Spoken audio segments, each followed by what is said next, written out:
The United States has sent a warning to Iran over its threat to block the Strait of Hormuz. 1/6 of the world's oil passes through the 35-mile waterway. The warning was sent through a private diplomatic channel to Iran's supreme leader, the Ayatollah Khamenei. And National Security Correspondent David Martin has more. This video, taken 1 week ago, shows speedboats from the Iranian Revolutionary Guard harassing a U.S. warship in the Strait of Hormuz.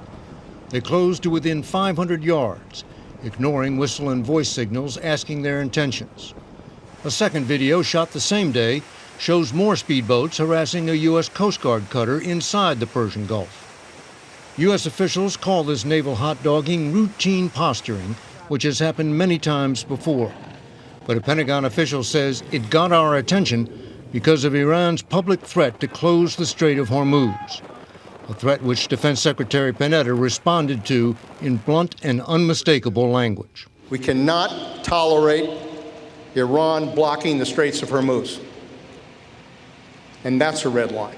Just in case there is any part of that the Iranians don't understand, Secretary of State Clinton said the same response has been delivered to them privately.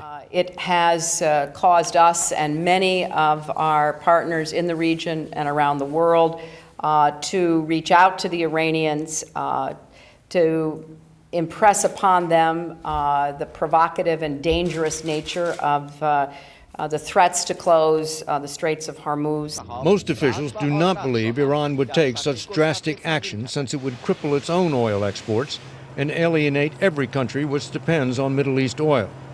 Still, the Iranians made the threat in the midst of naval exercises which showcased the weapons it would use to close the strait. As one Pentagon official put it, everything they're saying matches what they're doing. Iran does indeed have the ability to close the strait, but only briefly and only once. After that, Scott, its Navy would be destroyed.